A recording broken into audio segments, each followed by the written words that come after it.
Simon says that McCartney is a better songwriter than John Lennon, even better than his Bobness.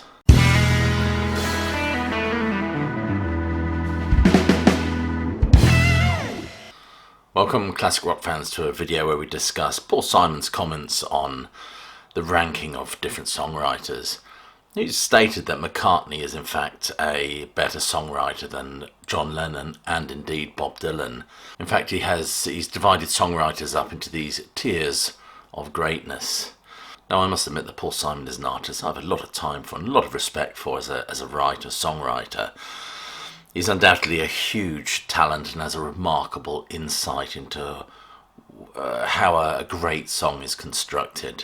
And he has great intuition as well. It's interesting to see how his inputs shape the wonderful Only the Good Die Young by Billy Joel. If you read Liberty DeVito's biography, the story is in there. So I think often in terms of instinct and songwriting craft, he's very much on the money. And I would also go as far as to say some of his later works are equal in quality to some of those classic albums he produced in the 60s and 70s. And there is a tendency, I think, to almost dismiss an artist's later works as somehow subordinate to the stuff they did in their prime. But I would say that his last album, not his last album, Seven Psalms, the album before that, Stranger to Stranger, is one of his finest records. And I'm not counting that Blue Light album, of course, which is just a reworking of some of his classic songs. And he has no doubt penned some of the greatest songs of all time. And the plaudits come thick and fast, I think, in that respect, including 6 US number ones, 2 inductions in the Rock and Roll Hall of Fame, 16 Grammy Awards. I think it's safe to say that Simon knows a thing or two about songwriting. Now, Simon has, as I've said, organised great songwriters in accordance to tiers of greatness. In the top tier, if I may quote Simon directly, he says, I'd put Gershwin, Berlin, Hank Williams. I'd probably put Paul McCartney in there too. I'd then have Richard Rodgers and Lorenz Hart. He then goes on to mention songwriters he would put in a lower tier. And that includes John Lennon, Bob Dylan, and Bob Marley. And that, of course, is the theme of this video. To what extent do we agree with Paul Simon? Do we think McCartney was a better songwriter than John Lennon? Do we think Paul McCartney is a better songwriter than Bob Dylan? It's food for thought, eh? There's no doubt that McCartney's a talented songwriter and holds up well against all of his peers. The whimsical yet profound beauty of a song like Blackbird, and that sense of hymnal reverence we get in Let It Be. That is, before we even get to The Long and Winding Road, that is not the Spectre version, by the way, the more stripped back version, which reveals its more ornate beauty, I think. But of course it is interesting that he places McCartney above John Lennon. Of course, McCartney and Lennon form that songwriting duo, arguably one of the most cherished songwriting duos of all time. And of course, as I said, he also places McCartney above Bob Dylan. Maybe not so much of a surprise. The relationship between Paul Simon and Bob Dylan has always been a bit prickly.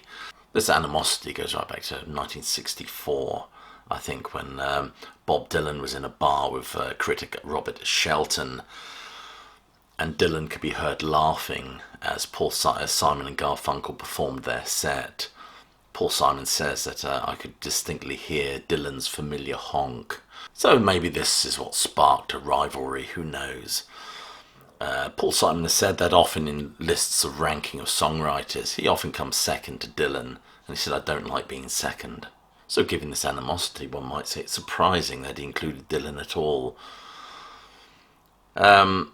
But it's fair to say, although he includes Dylan and John Lennon on the second tier of greatness in terms of songwriters, he puts himself there as well. If we think about McCartney as a songwriter, as I've said, there's no doubt that he's a remarkable songwriter, but has an extraordinary ear for music and melody. Dylan is far more poetic to a certain extent, more opaque, especially with all that word spaghetti we got in the late 60s. And on those classic 60s albums, interesting to watch Dylan's transformation from protest singer to velvet-collared troubadour to sepia-toned parabolist on albums like the wonderful John Wesley Harding.